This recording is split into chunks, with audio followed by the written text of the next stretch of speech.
According to an article on ESPN, Steph Curry deleted every single social media app from his phone before the playoffs started. Curry said, when you're trying to zone in and keep your focus, you don't want to have any unnecessary distractions during this point in the season. We have goals to accomplish, and you want to make sure you're giving your all. End quote. So what does this do, getting on social media, Instagram, Twitter, Facebook, Snapchat? Well, it's been shown to increase narcissism. Narcissism is an obsession with yourself. And the problem with getting obsessed with yourself is your thoughts tend to go in this particular pattern where no matter what happens in the environment, it circles back to you. And this is where you develop rabbit ears. So whatever you read on social media, suddenly you're in a game and you start to hear things in the crowd. Sometimes you almost hallucinate things. When you make a bad play, you start hearing in your head the voices of what people on social media are probably saying about you, or what you hallucinate they're saying about you. The problem is, when you want to play in the zone, you can't be concerned with yourself. The zone is mostly a selfless state. There's a little bit of will in there, but when you've been in the zone, everybody's been in the zone. When you make, the self is there, but it's not in the foreground, if that makes any sense. If you've ever seen any great martial arts movie, the highest level they can attain is the selfless state, the egoless state. As you know, Lebron James does the same thing. They get offline so they can focus on the game, and they won't have thoughts like, oh yeah, these guys are saying this about me, and I'm going to show them up. So you get all of that Twitter junk and Instagram junk out of your head, and you can focus. Your mind is like an old TV. It is not like a smartphone. It's more sophisticated than the smartphone in a lot of ways, but in this way, it's not like a smartphone in that your mind can only have one thing on the screen at a time, like an old-fashioned TV. That's it. So if you are switching between feelings of having to show people up and prove them wrong, and then trying to shoot the ball, dribble, play defense, you can't do two things at the same time. You have to be fully 100% focused on the game.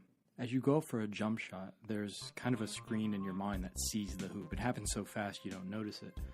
But imagine you could slow it down and you focus on the rim, and that image is in your head because it's sending signals to your body to shoot the ball with the right trajectory, with the right force, the right flick of the wrist. But now imagine, as you're trying to shoot, your mind's eye is going from the basket, and then it's focusing on, oh yeah, that guy said I can't shoot jump shots, I'm going to show him. Focus on the rim, back and forth. Your shooting percentage is naturally going to go down. You can't have two screens open on your mind at the same time. You can only have one. So getting off social media helps you keep that one screen on the mind without all that excess junk flying in there. It's like pop-ups. Twitter, Instagram, all that junk you read become like those annoying pop-up ads in your head. You can't be shooting and constantly clicking the little X button to close them. Your mind can't keep focused that way. One thing on the mind and one thing only, and that's locking onto the center of the rim in this case. So getting off social media like Steph and LeBron do is very intelligent. And the truth is, we all should have zero dark 30 moments, which is what LeBron calls his going offline during the playoffs, where we are off the grid and locked in and not caring what anybody else thinks, except those around us who give us good opinions. I'm sure Steph Curry has his close-knit people who are telling him what to look for, what to improve on, real advice. It's funny. Today, I went to Whole Foods to eat, and every time I go to Whole Foods, I go up and sit down and at one of the tables and work, and I had two of my friends with me, but I pulled out my laptop, and when I'm working, I'm locked in. And across from me, at some point, this woman sat down, and I could tell just kind of with peripheral vision that she was very attractive. She was tall.